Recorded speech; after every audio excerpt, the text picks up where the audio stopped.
Hello there friends, this is Joanna. Welcome to my channel. Thank you guys so much for hanging out with me. This was such an impromptu pendant. I was just recording myself playing with the clay. I didn't know where I was going with it, but I'm glad I did turn the camera on because I really loved the outcome and I wanted to share with you guys how to add nice little gold touches and it's to your pendant, and it's just such a simple way. You will absolutely not believe it, and not only simple, it's also very inexpensive. So let me show you how I made these pendants. And you're probably familiar with my mold. I have used it in my videos many times before, and I'm using scrap clay for this pendant, but you don't have to do that. It actually worked with the scrap clay, so that actually was fantastic because another way of using my scraps. But basically, if you've never used this mold before, you want to squish the clay inside the mold and remove all the excess. And what I do is I throw the whole entire thing in the freezer for 10 minutes and then pop the pendant out. It comes out so much easier and it looks beautiful when it pops out when it's cold. And after we pop it out, I am applying one of my very favorite mica powders, the Mespring Imperial Emerald. And I wasn't sure if this whole scrap clay is going to work out. I wasn't sure if I was going to get a good coverage with the mica powder on it, but look at that. I'm not sure if that's how all other mica powders work, but this one gives you just such a beautiful coverage. I mean, really, can you tell that this was scrap clay? No, not really, right? Okay, so this is ready for the oven. Now, once my pendant is baking, I am going to create some resin pendants also with the mica powder. So I'm just adding a little bit of the mica powder into my pre-mixed resin because I'm using a two-part resin for this, and I'm just going to start pouring it into my mold. Now you don't want to spill it outside of the mold. It just creates such a mess, so it's almost like, okay, take your time and just pour pour in the mold so that it sits in the mold. And I actually got 3 pendants out of it because for the last one I scraped the last bit of it, and actually I got a pendant out of that one as well, so that was awesome. And once I'm done with these guys, they're going to set for 24 hours. And when I was done with them, I popped my pendant from the oven, let it cool, and I'm applying a coat of resin to it. And I'm going to just let it cure for 24 hours as well. So I'm just going to have a downtime of 24 hours. Boy, what am I going to do with myself, right?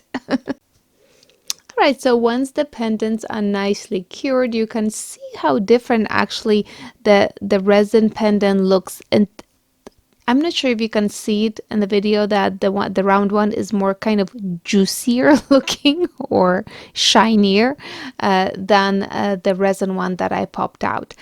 So now these are all cured. So I had this idea for my oval pendant, and I'm applying a layer of clear resin.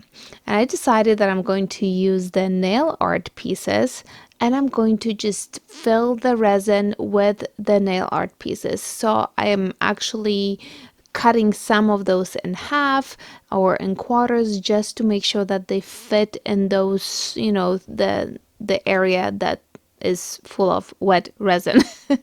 Now, I honestly have to say that in my head, this pendant looked different, and it was not my favorite pendant of the day, and I actually have not even finished it because I was not too impressed with it.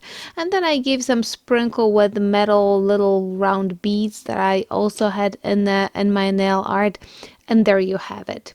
Now, like I said, I'm not sure what it was. I think it's almost like it lost the emerald. The emerald was lost in the gold, and I really wanted the emerald to be there with the gold.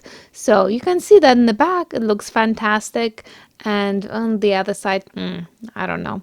So here you have it. How am I adding those gold accents? And I'm using the rub-ons or transfer sheets, whatever you want to call them, from the Dollar Tree, and they come in a variety of different designs, and they are fabulous. They are so easy to use. What I love about them most is that if you don't peel the back off, you can really play with it. You can kind of decide how you want to apply it on your pendant, and then you're going to peel the back, and basically just going to attach it to your pendant, and you're just going to scrub it, scrub. And you can actually cut out those little leaves, I mean in this case leaves, so you don't have the whole sheet. You don't have to deal with the whole sheet. I was just too lazy here, but look at that, they come off just so easily. And now look what happened here. So I'm really excited. I want to add those leaves, and look at this. Well, I'm like, oh my gosh, it's going to look so fabulous, so fabulous.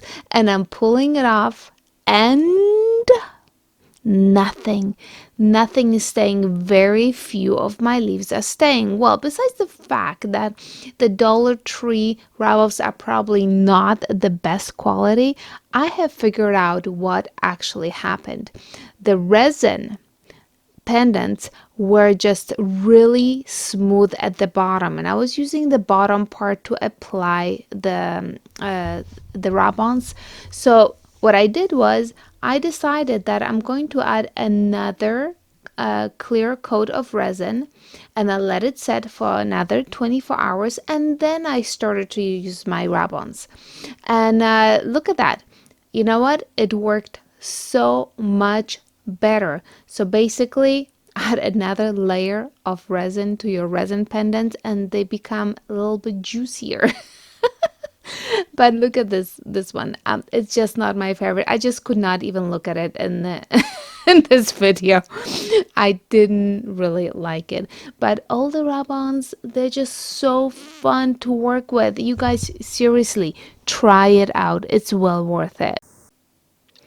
They're just so inexpensive and just so fun to play with, and I took them and I used them on other of my pendants that I already had stashed away, and they look amazing. Some of those pendants you recognize. I mean, how fun are they? I really think that we should be using them more.